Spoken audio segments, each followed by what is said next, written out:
He said that. I got that. Thanks. I won't be fighting for him. I'm fighting for my people. You young pup. I wanted to start with you. We get to know more about your character, about Chani, and I love how fierce she is. Was it important for you that she wasn't just a traditional romantic interest for Paul in this movie? I think it started off with being important to Denis. I think he really had a vision, probably before I even became a part of the project, for where she was going to go. I think what was cool about the first one, and what I appreciated, is that she is seen through Paul's eyes. And so we don't really know her. We don't really have any expectations of her. But the woman that we meet here is very clear, very strong, very direct, and knows exactly who she is. And we get to know who she is along with Paul. And yeah, I think if anything, love is the last thing on her mind. And if anything, it also seems to be a bit of a distraction from what she's known and what she wants in this life and what she's working towards or trying to protect. And it just becomes a massive kind of distraction and confusion and point of contention for her. So yeah, I think it's far more than a love interest so much as a complicated relationship that love gets in the way of, and how are these two characters going to reconcile with that? And I don't know. I don't know how they get over it. I don't know where their future holds, and how we get. Start with a cup of tea. Yeah, without giving it away. It ain't pretty. So yeah. So you don't share a lot of screen time together, unfortunately, but how's working together, both of you, on set? Heavenly. Heavenly. We've admired each other for a while, and by the time that we got to meet, it was well due time.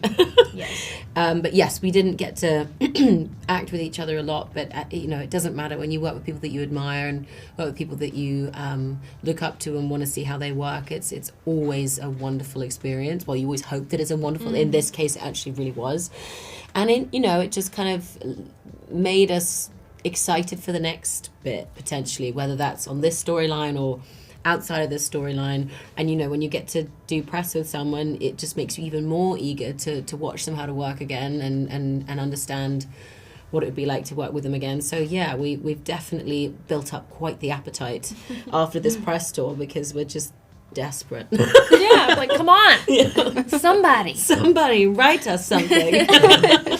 So, Florence, what was your biggest challenge coming into this cast for the first time? My biggest challenge?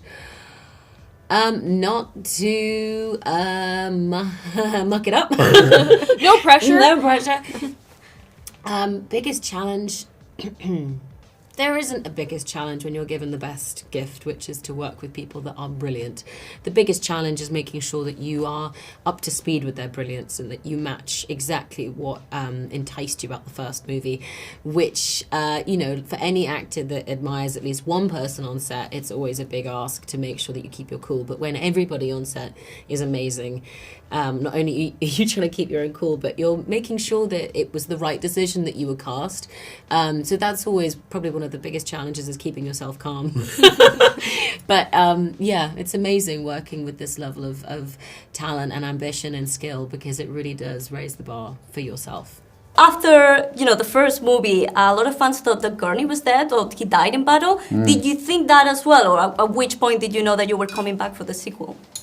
I read the book, so I knew certain things, but then again, Denis, there's certain things that Denis has created that aren't necessarily in the book or maybe mentioned in the book, and then he's expanded on it. So anything could have happened, but I like working with Denis. I love working with this cast. I love working in the middle of nowhere. I prefer it. So I was hoping that nothing was going to change. I wasn't sure where he was coming back in the story, but I loved how he came back in the story. And Denis said, I want you to write the song. I want you, because we had done a song for the first one and he cut it. And he said, I think this is a good place to put it because it's a nice reintroduction for Gurney, and it was good. it was all worked out nicely. Yeah, actually, your character sort of steps up as a kind of father figure for Paul in a very defining moment in the character's life. How was building that relationship with Timothée Chalamet on set? You didn't have to build it. It just existed. It existed. It was a strange parallel, you know, between knowing Timothy when he was his most innocent during the beginning of Dune 1. I mean, really innocent. Like, and he'd done a bunch of independent films, and he didn't know what this world was, and he felt the weight, but, you know, but he showed up. And he matured quickly, and he continues to mature. And I think he's arrived, and then he hasn't. And then I see him again, and it's like, it's a different person. Every couple of months, it's a different person. So I feel like I've gone through a lot of things with him personally, along with professionally. Yeah. And he had a big challenge because obviously his character is not the hero that maybe we might believe. He's sort of an anti-hero. So, you know, how do you see him going through that and just finding the right spot for that? The fact that he continues to confront himself, you know what I mean? These obstacles, and then he's taking the poison, and then he's having the visions, and then he's having to deal with his mother, and then he's having to deal with Chani, and you get pushed back into regression with adolescent love, and then that starts to take over your cells, and then you have to think in a bigger design, and you know, I just love the idea of constantly, because I feel like we go through it every day. He goes through it in this kind of monumental way because it's Dune and it's a bigger story and you're specifying certain things. But I think it's something that everybody can identify with, which makes it a really fun movie to watch. And it also makes it a movie as profound as you want it to be. It's entertaining, but then it's also, when you look inside it, it's very, it's a humanly sensitive movie. Were you excited to come back for a second time to the Dune franchise? I was excited with a reservation for the pain of doing the fat guy again. That was what you were looking for the most. Yeah. So in this movie, you get to work very closely with Austin Butler. How was building that relationship with him on set? Well, we didn't build it; it was there. I mean, I saw him in his makeup, and I thought, "That's a Harkonnen." And then he had imitated my voice in a very good way. So I thought, "Oh, that's me." And then we had a lot of fun, and it was good. I mean, I could feed off him and his acting, and it was also great fun to see him have the pleasure of being that sadist and displaying it. Yeah, is it contagious for you when an actor, a co-star, is like so committed and so, you know, with so much intensity for the role? Whatever the co-star does is contagious, and you can choose not to be affected by it if your role demands it. But it's I mean, at least the way I work, I'm totally dependent on the other actors, and they do things with me that I can't invent myself. So as you mentioned, you are, as the Baron, again, unrecognizable in this suit. Having wore that suit in the first movie already, have you learned something to avoid or to do in order to make your job easier with the suit? I mean, I was thinking that maybe there's a way to do it easier and less painful this time, and we didn't. We couldn't come up with anything. So it was the same thing, except that in this one, in the second one, I'm never naked. And the naked added 2 hours of makeup for it, so it was 8 hours instead of 6 hours. So I was just sitting there for 6 hours on this one. Was there any particular scene that was challenging for you in this movie? No. Everyone was challenging. Everyone? Every scene is challenging if you have a 50 kilos of prosthetics on.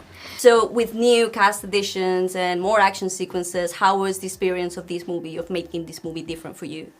It was definitely much more challenging than part one because of that much more complicated sequence to bring to the screen. There's like in part one, there was one that was a bit challenging.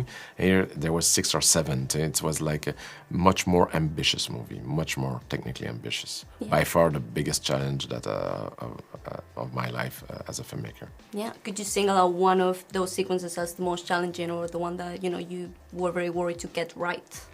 The worm ride sequence was definitely one of the sequence I was like looking forward to bring to the screen, but that was I knew will be one of the big challenge of this movie.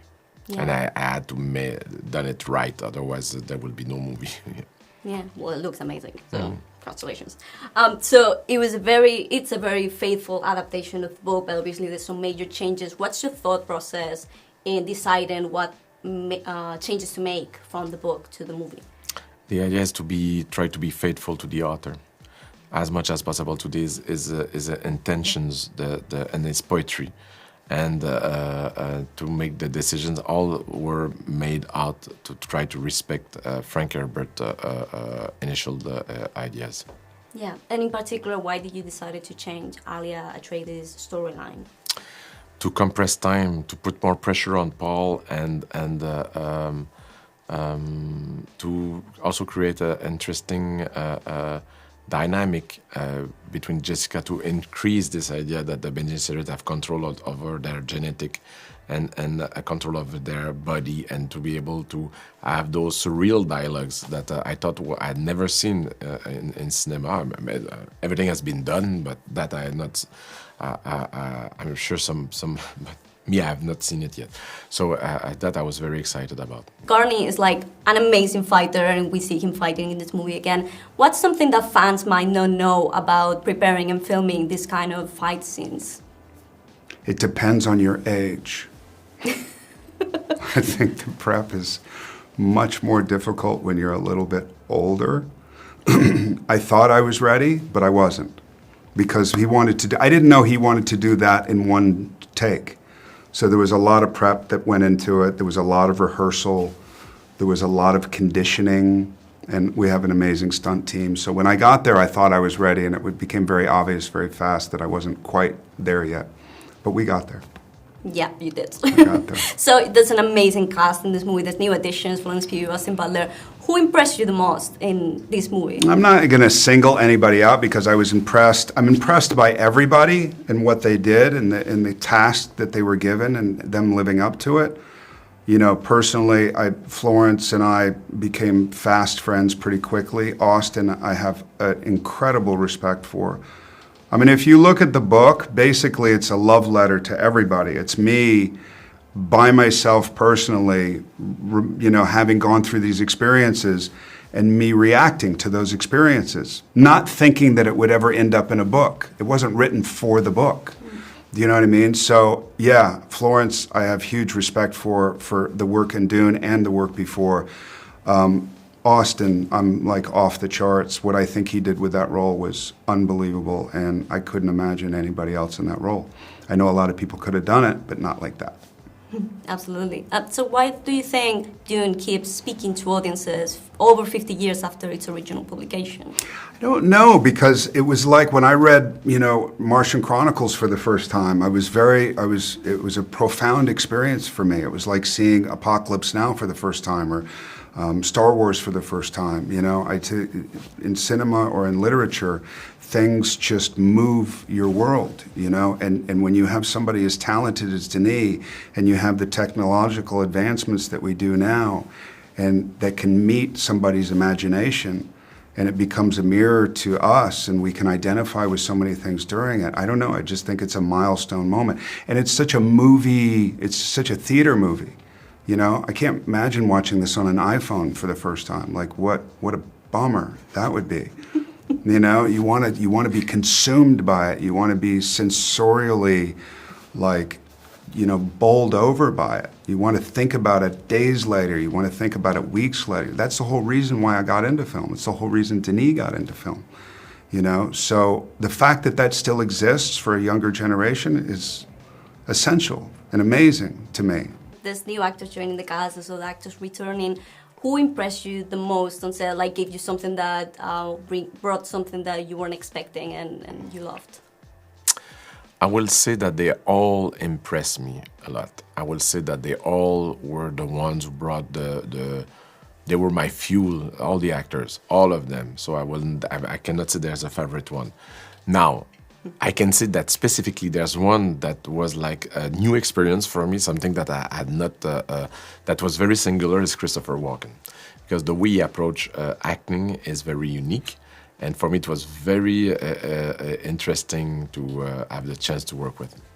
Yeah, so I'm sure you already have in your mind the next movie, which would be or could be a potential adaptation of Dune Messiah. How far are you in development, or how are you facing the next movie? The thing is that I just finished part 2. I recently I was still supervising the film prints, because the movie will be released also. It will be released in digital, but also in the film prints for IMAX, and so that was a long process that was not finished a long time ago. So I didn't have the time to work on the screenplay that much. I'm working with someone else that but there's like we are at the early stage, I would say. I mean, we are in the right direction. There's a lot of work that has been done, but there's a lot of work that needs to be done in order to have something solid to shoot. Yeah, as I'm sure you're very familiar with the story already, is there anything coming in the story that you are particularly excited to put on the big screen? Of course, yes. But then I cannot talk about it. I cannot say. Yeah. So, with this movie, big budget, big cast, it's a big Hollywood production. How do you balance the drive for commercial success, but also without compromising the artistic vision, which I think this movie does so amazingly well? It's a good question. The thing is that I've made both movies with the will to make movies that I would have loved when I was 12 years old. I try to make immersive and compelling and generous movies that will be it was my will to do so right at the beginning. So I didn't compromise my vision. My vision was to make a movie for this way. So I don't know what to answer to you. But I will say, I'll start again. Okay, I will give a different answer. I will say that when you make movies in Hollywood, it's all about being with the right partners. And Legendary, right from the start, when I shook hands with Mary Parent, I knew that I will be in safe hands. Someone that will try to honor my ideas and my vision, and that I will protect my vision. And that is why I found that balance that we were talking about. That's the right answer.